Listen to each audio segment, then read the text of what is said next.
É um grande prazer estar aqui com dois senhores do futebol internacional, homens que não precisam de apresentação absolutamente nenhuma, mas mesmo assim vou dizer quem são, para aqueles que não sabem.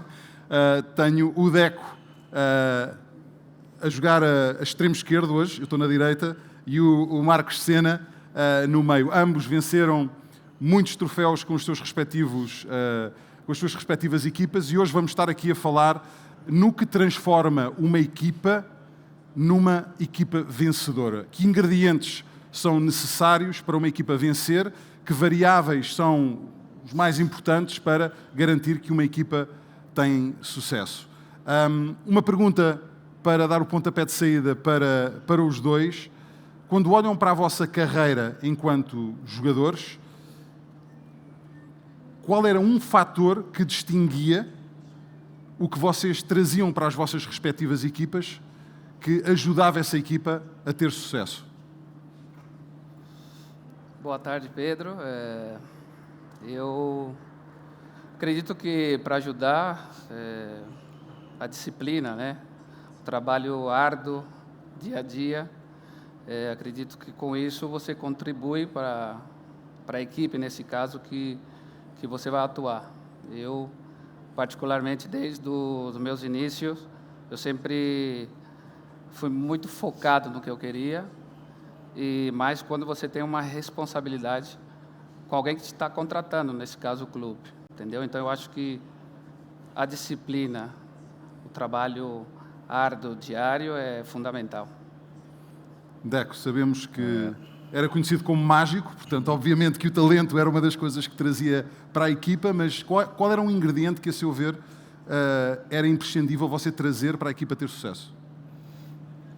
Eu acho que concordo com o que o Marcos disse, a disciplina, todos esses fatores, mas acredito que há uma coisa que os grandes jogadores, principalmente aqueles que transmitem coisas às equipes, é o fato de querer vencer de verdade.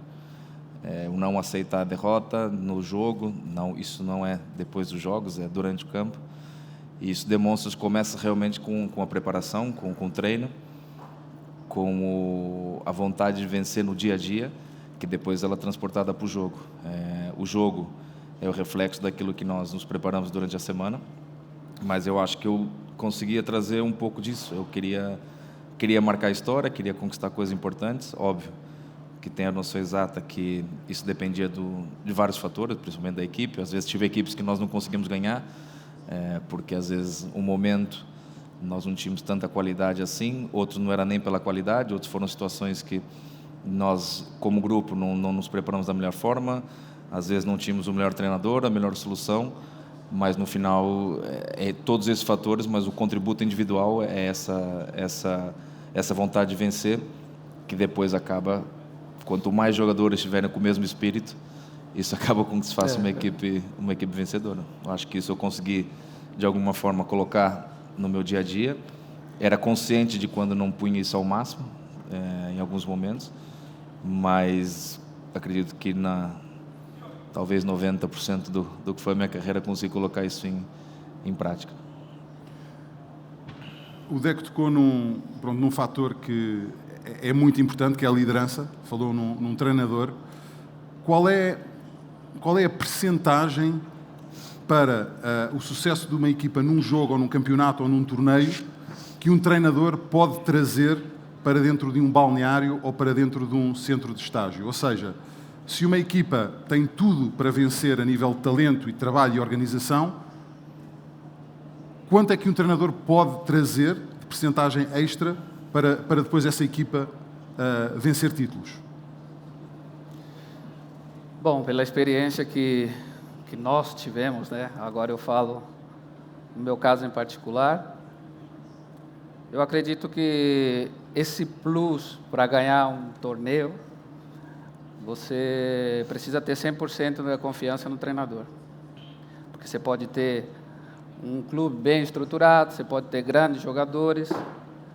Se o grupo não tiver essa confiança no treinador, que, volto a dizer, este plus, dificilmente você vai conseguir obter resultados.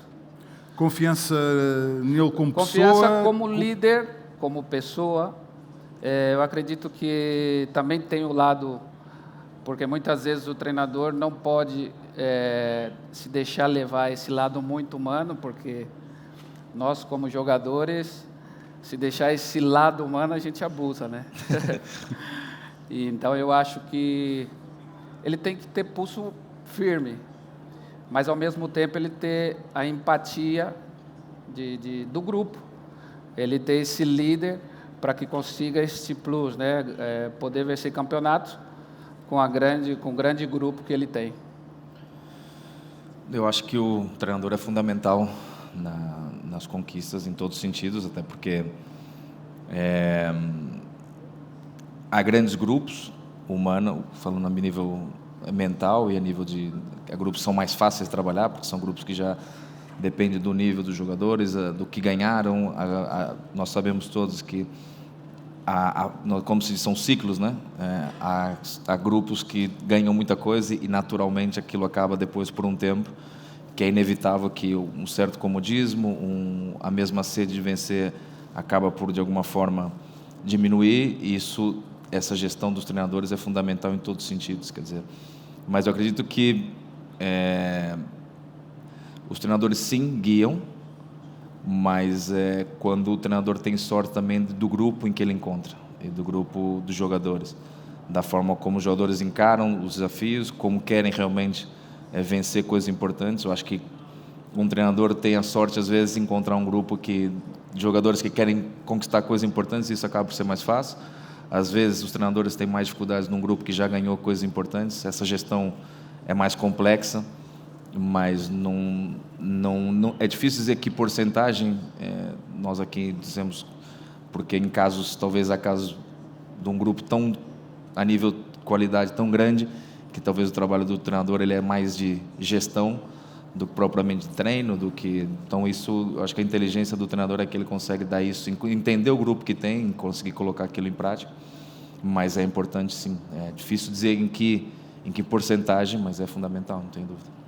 Eu queria pegar aqui nos exemplos específicos, tanto do Marcos como do Deco, e falar um bocadinho no fator X que faz com que uma equipa passe de ter potencial passe a vencer.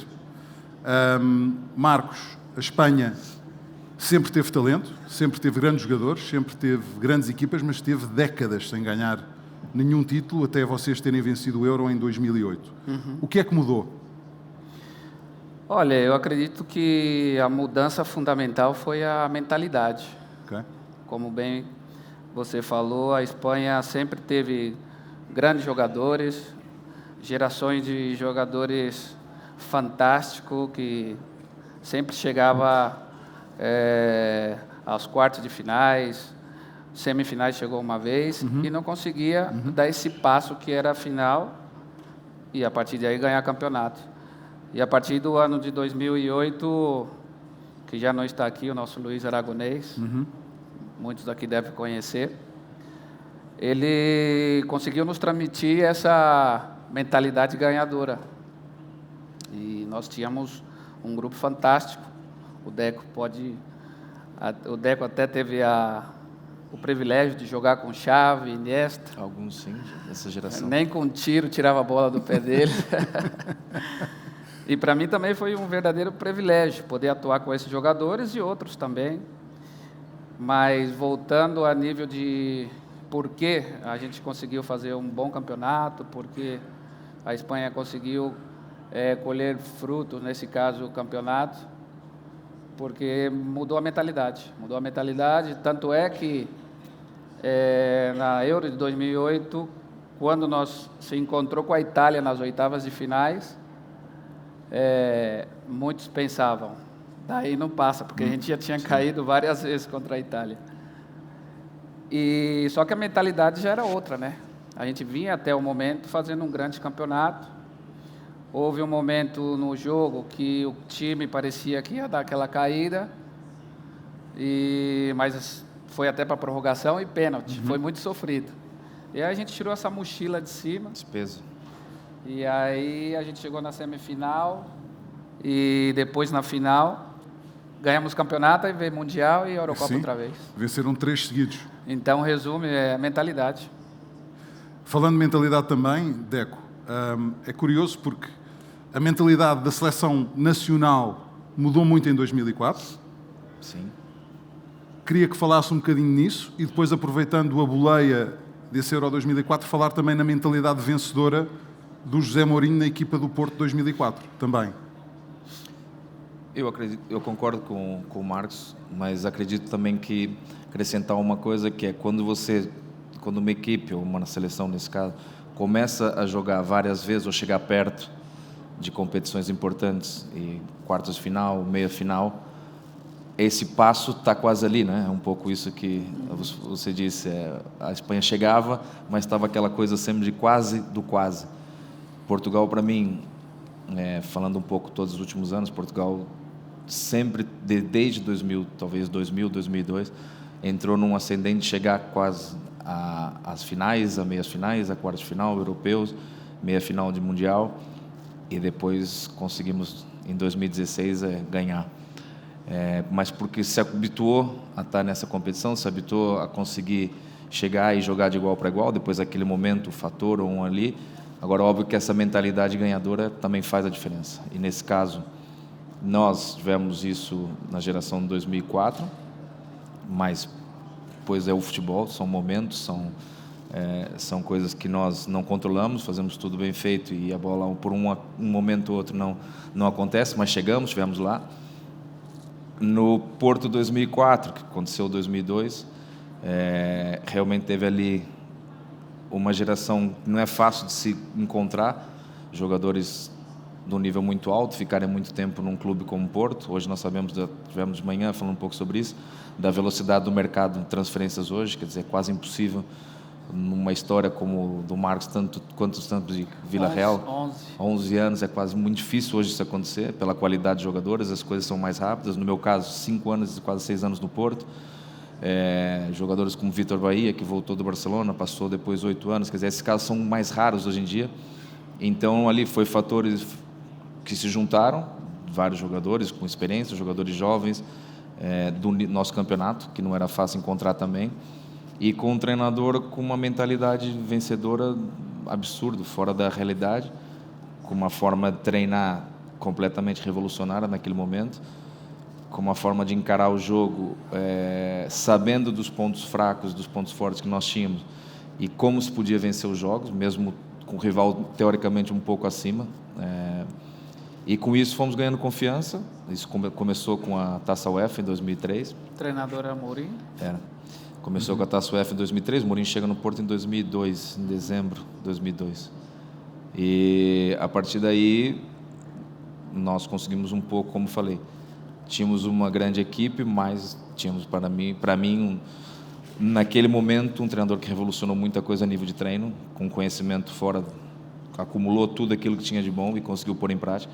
Acho que foi um privilégio para nós termos o melhor Mourinho, melhor não, porque continua sendo bom, mas talvez com todo o conhecimento que tinha para nos dar, e foi fantástico. Depois do Porto, uma pergunta. Você teve a oportunidade de trabalhar com ele outra vez ou não? Não. Eu só trabalhei no Porto até 2004, depois eu fui para o Barcelona, e nós depois cada um seguiu o seu caminho. Rivais. Depois ele foi para o Chelsea, chegamos a jogar várias vezes contra, mas aí já não fomos juntos. Legal. Já vou voltar ao campo, mas agora queria fazer uma pergunta sobre os ingredientes de sucesso fora de campo também. Vocês conheceram as realidades de vários clubes.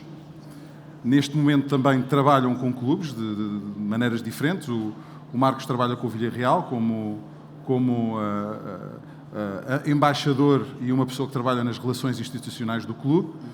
O Deco trabalha com muitos clubes dentro do trabalho que desenvolve com a sua agência de representação dos jogadores. Portanto, pegando nessa experiência e na experiência que vocês tiveram também enquanto jogadores, falem-nos na importância da estrutura de um clube e o que é que tem de estar em ordem, que peças do puzzle têm de estar em ordem para depois os próprios jogadores sentirem que podem ganhar. Porque todos conhecemos muitos clubes que têm muito dinheiro, mas não ganham. Têm muito talento, mas não ganham. Têm muita história, mas não ganham. Portanto, pegando um bocadinho nesses exemplos, que há muitos por esta Europa fora, a estrutura do clube, a gestão do clube, que diferença é que isso pode fazer também? Olha, Pedro, como o Deco tinha perguntado, eu tive 11 anos como jogador no Vila Real. E agora quase 4 anos digamos, na parte administrativa, né, como embaixador. A minha ideia no início, quando eu vim para a Europa, era fazer uma ponte, né? Porque quando foram me contratar no Vila Real, eu primeiro perguntei, aonde está esse clube? Só que a vontade era tão grande de atuar na Europa, que eu aceitei. Antes dessa proposta, eu tive uma proposta do Shakhtar Donetsk, da Ucrânia, que não era o time, a estrutura que é hoje. E eu não aceitei porque eu queria ver jogar o Portugal, o Espanha, a Alemanha, a Itália, e surgiu o Vila Real. Quando eu fui até a cidade é uma cidade de 50 mil habitantes. Que ele fala, é uma vila, né? Um pueblo. Pequeno. Muito pequeno. Mas aí entramos na parte da estrutura. Foi onde me chamou a atenção, porque o clube que eu vim lá do Brasil, tive passagem pelo Corinthians, ambos. Eu vim do São Caetano, viemos de uma final de Copa Libertadores, e o São Caetano não tinha uma cidade esportiva de treinamento. Treinava no estádio, às vezes alugava algum local para treinar, enfim. Voltando no Vila Real, o que eu acho fundamental a nível de estrutura, foi onde me chamou a atenção. Obviamente, nos primeiros anos, eu seguia com a ideia de jogar no Vila Real, se vem um outro time com melhor estrutura, com mais tradição. E depois ir jogar com o Deco no Barcelona. Poderia ser, mas... Mas o Barcelona daquela época não tinha a estrutura que tem hoje. Então, já lá vamos. Então, eu tive o privilégio de seguir crescendo junto com o Vila Real. Tive a oportunidade de sair em 2006, tive a ponto de ir para o Manchester United. Meu empresário Eli Coimbra, que deve estar por aqui, que não vi ainda, está aqui. Minha esposa, na época, estava grávida e pesou, porque o Vila Real também estava entrando na Champions League. Enfim, continuei no Vila Real. E isso fez com que eu seguisse crescendo com o clube. Daí fui para a seleção, consegui ganhar título com a seleção. E creio que é fundamental, obviamente, o jogador fora do clube está despreocupado, né? Por quê? Porque se o clube já não tem uma boa estrutura, ele vai ter duas preocupações. Ele vai ter a preocupação com o clube, porque não tem a estrutura que ele gostaria de trabalhar, e também as coisas extras deles do dia a dia. Então, eu acredito que isso aqui está caindo. Eu acredito que a minha permanência no Vila Real durante um tempo... Espera aí.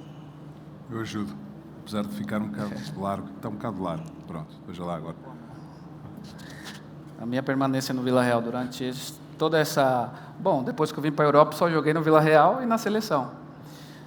Devido à organização, devido à estrutura, à tranquilidade que eu tinha para trabalhar dia a dia. E hoje, para mim, é um privilégio poder representar um clube como o Vila Real, que hoje já não é, digamos, como jogador, já não é uma promessa, né? É toda uma realidade no cenário mundial, obviamente, respeitando as tradições de cada um. Deco, no Barcelona o lema é mais que um clube, mas estava-me a dizer agora, rapidamente, que a estrutura agora não era bem aquela que encontrou quando chegou lá. É natural que os clubes, nos últimos 15, 20 anos, houve uma mudança radical nesse sentido. Eu cheguei no Porto em 98, nós não tínhamos nem centro de treinamento, treinávamos ali do lado do estádio, como a maioria até dos grandes clubes. O Barcelona tinha um campo ao lado onde nós treinávamos. Se olharmos hoje a estrutura do Barcelona a nível de organização, isso foi uma mudança radical. Eu vivi isso enquanto jogador, tanto no Porto, peguei essas mudanças nos clubes. No Chelsea já era uma outra realidade. Eu acho que o Chelsea, quando já cheguei, já era um clube com uma estrutura muito grande. Mas há 8 anos atrás não existia, quando eu cheguei, aquilo mudou. E hoje o que eu vejo é que muitos clubes têm estruturado, principalmente do que é as academias, do que é o centro de treinamento, do que é a preocupação também fora do que é o campo, com adaptação. Alguns jogadores que eu tenho trabalhado, eu vejo essa preocupação dos clubes. Então, acho que para o jogador hoje ainda tem muito por fazer. Falo um pouco no nosso futebol português, mas mesmo os clubes pequenos têm estruturado, têm tentado criar boas condições para os jogadores, e isso tem feito uma diferença enorme, tanto na qualidade do jogo, quanto na qualidade do treino. E óbvio que um jogador, quando treina em condições melhores e joga, isso evolui. Então, acho que o caminho tem sido esse, e já vejo muitos clubes com estrutura que nós não tivemos. Eu fui apanhar estruturas boas já numa metade da carreira, quer dizer, no início não foi assim. No Brasil, inclusive, já tem clubes com estrutura. Quando volto ao Fluminense, nós ainda treinávamos num campo complicado. Hoje já é um clube que já tem uma outra estrutura. Então, assim, a evolução tem acontecido na maioria dos clubes. Isso é fundamental. Um jogador sente quando a estrutura do clube está estável ou instável, quando há mudança de presidentes, de diretores gerais, de pessoas que entram e saem, diretores desportivos. Isso afeta, às vezes, a capacidade do jogador também de poder fazer bem o seu trabalho? Eu acredito que sim.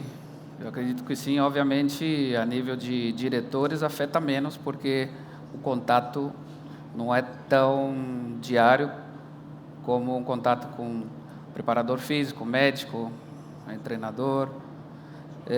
Eu acho que quanto menos problema o jogador tiver, melhor ele vai atuar, melhor ele vai treinar, mas eu acredito que tudo afeta. Se o clube tem uma ótima estrutura e tem o mínimo de problema, menos afetado vai estar o jogador. Queria voltar agora ao campo, outra vez, e a maioria das equipas que têm vencido os grandes títulos, tanto a nível de seleção como a nível de clubes nos últimos anos, têm uma estrela. Okay? Seja o Real Madrid recentemente com o Cristiano Ronaldo, seja o Barcelona com o Messi, seja seleções também, a nível de seleções há sempre normalmente uma estrela. Eu queria falar na importância do talento e na importância da magia dentro de campo, sendo um dos ingredientes para poder ter uma equipa vencedora. E como é que se tem de tratar uma vedeta, uma estrela, para esta estrela se sentir bem, mas os outros jogadores se sentirem importantes também. Penso que o Marco jogou com um jogador, é um dos meus favoritos de todos os tempos, que é o Riquelme, que tinha um talento incrível. O Deco também era um jogador muito criativo e jogou também, salvo erro, com o Ronaldinho e com o Messi, no início da carreira. Portanto, queria perguntar isso, como é que se constrói uma estabilidade numa equipa que tem de trabalhar, tem de todos trabalhar, mesmo as vedetas, mas uns têm que trabalhar, se calhar, mais para os outros que depois fazem a diferença. Qual é a importância do talento? Assim, óbvio que a questão chamado vedeta, os jogadores principais, tem muito a ver mais com a imprensa do que o próprio dia a dia nosso. Okay. Pelo menos já tive papel de protagonista em alguns clubes, outros um papel de uma forma mais durante o jogo, não como dessa forma como se fala. Mais sacrifício durante o campo. Por exemplo, na altura, quando vou para o Barcelona, eu saio do Porto com algum protagonismo, alguma liberdade durante o jogo e volto a ter que jogar um pouco no meu início, como eu jogava no Porto. Quando eu tinha o Zalvic, por exemplo, eu jogava uma função mais no 8. Então, isso tudo dentro do jogo era para nós, o que mais importa, porque no fundo é um pouco isso, né? Nós que jogamos no meio sabemos da importância do equilíbrio do jogo. E talvez, algum momento do jogo, nós temos que encontrar esse equilíbrio para que um jogador com talento possa realmente criar desequilíbrios e fazer isso. Era o que nós tínhamos com o Gaúcho na altura no Barcelona. Talvez em alguns momentos no Porto eu tinha esse papel, mas essa questão da forma como se trata, é natural que todos os jogadores tenham consciência da importância que tem e da importância que tem os outros companheiros. Mas esse tratamento especial, de certa forma, que existe, é muita imprensa, quer dizer, nós no dia a dia vivemos com isso. Óbvio que nós sabemos a qualidade de jogadores que nós jogamos, sabemos que a importância que tem, e é uma questão natural de podermos criar situações para que nós queremos ganhar. Me importa quem fazia ou quem marcava, ou quem ia ser o principal protagonista, o que eu queria era vencer. E se tivéssemos que fazer o sacrifício para que esse jogador que tem essa qualidade especial pudesse realmente se desenvolver e fazer que nós ganhássemos campeonatos e títulos, era o que mais importava. Depois disso, há o tratamento que tem a imprensa, o tratamento que todo os jogadores têm toda essa envolvência que nós sabemos de hoje em dia e que já sempre foi assim, mas a realidade para nós no dia a dia, pelo menos a mim, não, nem quando tive algum protagonismo a mais, nem quando deixei de ter, para mim era sempre igual. Eu, no fundo, fazia o meu trabalho. Agora, quando você tem jogadores desse nível, seria burrice não correr para ele. Não ajudar, não fazemos algum sacrifício, porque são jogadores realmente com uma capacidade diferente. Isso não é nenhum problema em assumi-lo durante o jogo. Mas eu acho que isso é um papel enquanto jogador, enquanto equipe, não um papel individual e nem um papel no segundo plano, ou deixar que o outro esteja no primeiro plano. Quer dizer, isso é uma questão do jogo, uma questão interna, de uma estratégia de como equipe, mais do que desse olhar de vedeta ou do jogador principal. Acho que isso não, pelo menos nunca, da minha parte, nunca foi assim que nós olhamos. Bom, dentro de tudo isso que o Deco falou, basicamente é o que eu também estou de acordo, porque obviamente joguei no Vila Real e ele no Barcelona são completamente diferentes a nível mediático, né? Porque a nível de imprensa não tem nada a ver em comparação à imprensa do Vila Real. Você tinha mencionado o nome do Riquelme. Riquelme teve a oportunidade de jogar no Barcelona, não sei se esteve com você. Um grande jogador, um fenômeno. E como o Deco falou, a gente, independente do figura, a gente quer ganhar. O que eu queria ganhar. Se for possível ter que dar um pique para você ali, sabendo que você vai resolver lá, não tem problema. É uma troca, né? Exatamente. Então eu acho que tem que saber administrar bem também. Aí vem a parte da liderança, né?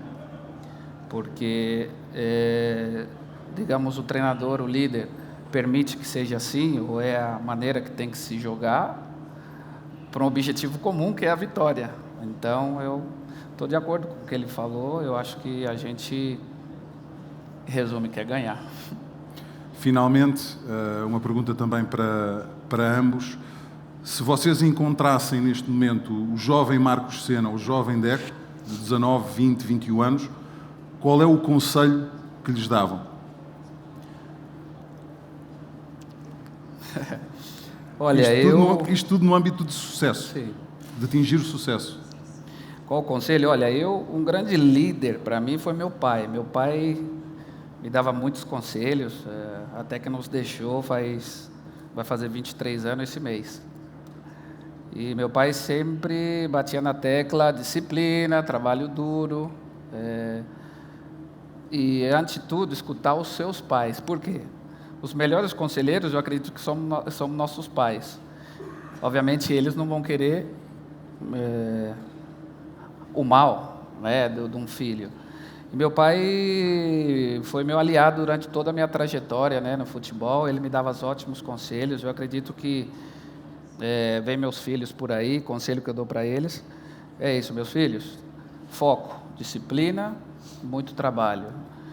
Isso é a base para que vocês possam seguir, não só no mundo do futebol, qualquer tipo de carreira que vocês quiserem exercer. Eu acho que hoje, como nós de manhã tivemos no outro painel, e eu falei um pouco sobre isso, que é a velocidade com que as coisas acontecem, né? Mas para o bom e para o mal, que eu quero dizer, um jogador vai muito rápido, também como a queda é muito rápida, e a informação que se tem hoje é uma velocidade muito assustadora, as transferências elas acabam sendo... E o mais difícil é conseguir que um jogador jovem consiga ter calma, paciência, passos corretos. É óbvio que acreditando, ninguém tem que deixar de sonhar, ninguém tem que deixar de ter objetivos, mas eu diria calma. O futebol hoje é mais rápido, mas também é mais rápido para as coisas boas e para as coisas ruins. A queda e o sucesso, eles andam muito mais rápido que antes. Antigamente os passos eram mais como eu disse, você passava mais tempo nos clubes, obrigatoriamente você acabava por crescer dentro dos clubes, e você, quando desse o outro passo, estava mais preparado. Hoje há uma quantidade de jogadores jovens com muita qualidade, aparecem nos clubes, principalmente em Portugal, ou nos clubes grandes talvez no Brasil, estamos a falar de mercados assim, que tem uma ascensão muito rápida e depois nós vemos vão ir por aí abaixo. E se tivesse dar um conselho para o Deco daquela altura, eu diria calma. Continue fazendo o teu trabalho, passos bem dados, mas calma, não cair na armadilha do sucesso do mundo moderno.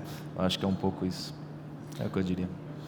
Deco, Marcos, resta-me agradecer o facto de partilharem algumas das vossas experiências, ideias, segredos também de sucesso, tendo em conta as vossas carreiras brilhantes dentro de campo e agora fora de campo também, trilhando os vossos caminhos. Muito obrigado, Deco e Marcos Sena.